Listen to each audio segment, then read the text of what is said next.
वीणा पुस्तक रज्जित हस्ते भगवती भारती देवी नमस्ते। अनुराग केवट का तीसरा प्रसंग। विश्वामित्र जी केवट को प्रभु राम का यथार्थ परिचय देते हैं। केवट सुनो, तुम्हें मालूम नहीं है, जिन्हें साधक दर्शन पाने के लिए कई जन्मों तक तपस्या करते हैं तो भी उनको दर्शन सुलभ नहीं हो पाता है, वे आज तुम्हारे घाट पर खड़े हैं। तुम पहचान नहीं पा रहे हो। केवट को तो अपने नाव की सोच थी। वह बोला, प्रस्तुत छंद किरीट सवैया में हैं। कैसे लिखे जाते हैं सुने। आठ मिला भगण रचबो शुभ छंद किरीट मनोहर सुंदर श्याम किशोर ही छाड़ी चलो मुनिराज तुरंत ही पार लगाऊ बये तुम्हारे ढींगते जब जाही तब निज नावही कूल सटाऊ।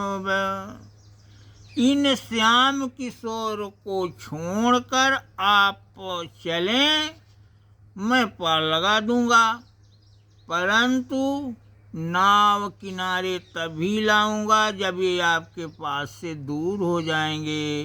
गुरुदेव, आपने अच्छा बताया, मैं ब्याज समेत चुकता करूंगा।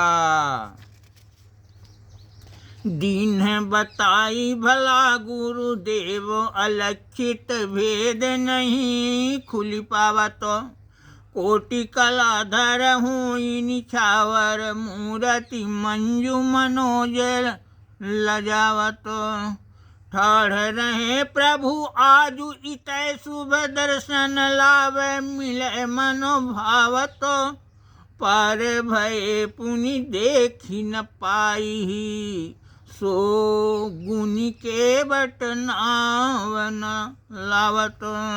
गुरुदेव, इस गुप्त रहस्य की जानकारी मुझे न हो पाती। आपने बताकर अच्छा काम किया है।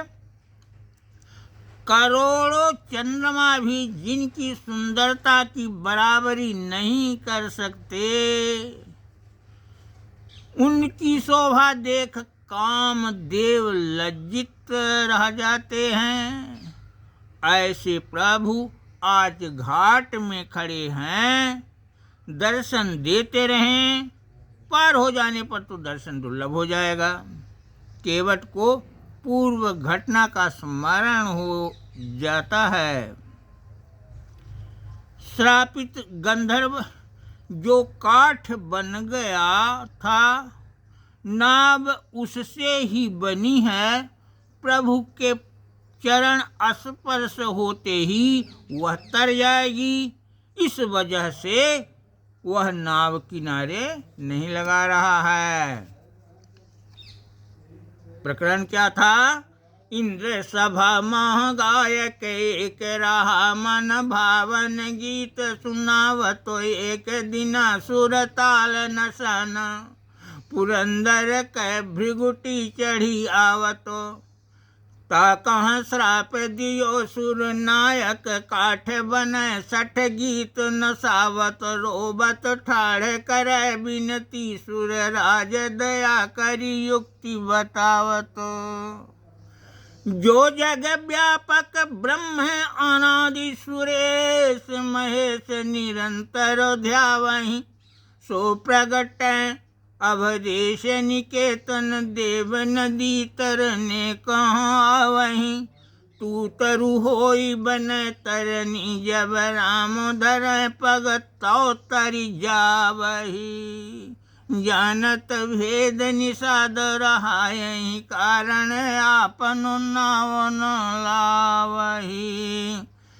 यदि राम अकेले आते तो उनको नाव की जरूर नहीं पड़ती, बावन के समान पैर बढ़ाकर गंगा पार हो जाते।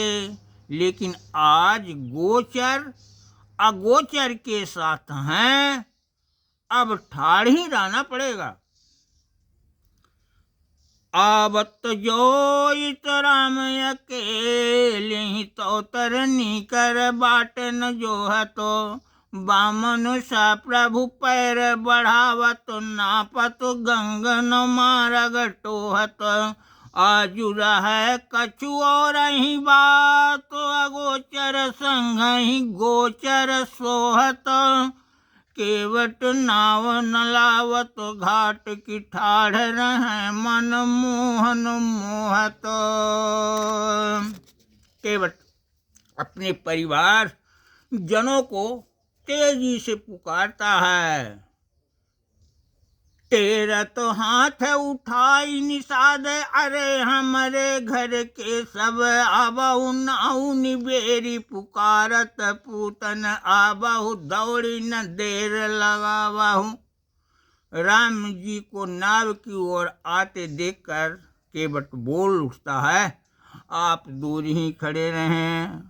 वायु के संस्पर्श से चरण रज उड़कर कहीं हमारे नाव में न पड़ जाए कि सब काम चौपट हो जाए, नारी बन जाए। राम ही सम्मुख आवत देखी कहे प्रभु ठाढ़े रहो तुम दूर ही।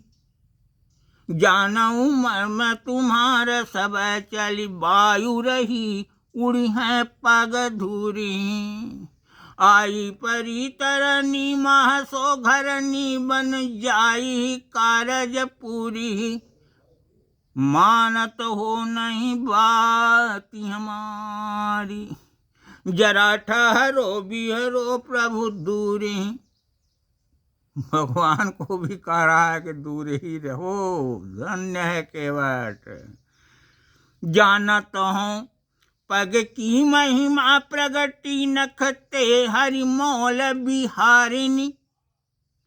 पाहन माही परी पग धूलि घरी महा गौतम साप निवारिणी। वायु दाहिन बाम चल बर कावत सो छल छद्म उघारिणी। कह कही अब मो कहनाथ गमाई तरी संग लेऊं कुमारी। क्या मैं अपने नाव को गमाकर एक युवती को ग्रहण करूं? आपके चरणों की महिमा जानता हूं। नख से गंगा अवतरित होकर शंकर जी के शीश में विहार करती हैं। पत्थर में पड़ते ही गौतम के श्राप का निवारण हुआ। भाई लक्ष्मण पीछे चलते समय चरण रज को बचाते दाहिने या बांव राह से होकर चलते हैं कि कहीं चरण रज छू गया तो छद्म बेश ये हमारा खुल जाएगा, मैं शेष के रूप में प्रकट हो जाऊंगा। नारद शील निधि तनुजा कहाँ चाहे उचित बन ममो भामिनी। रूप तुम्हारे ही पाई स्वयंवर माही गए निकसी गज गामिनी।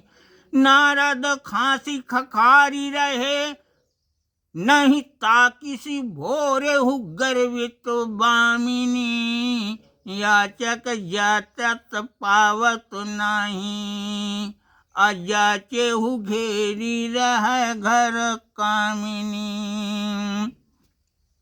जो चाहता है उसको तो आप देते नहीं है, जो नहीं चाहता उसके लिए। बोली उठे हंसी राघव मुँह कहाँ केवट राज उपाय बताबहु। पार करो सरिता यह पावन देर भई भल राह बताबहु। इस पर केवट कहता है हमारे संग चलिए, जहाँ कमर तक पानी है वहाँ से पार उतर जाइए। हाँ, यदि भय लगे तो मेरे कंधे में बैठ जाइए और मैं आपको शहर से पार उतार दूंगा। अब अगला यदि आप चाहेंगे आप लोग तब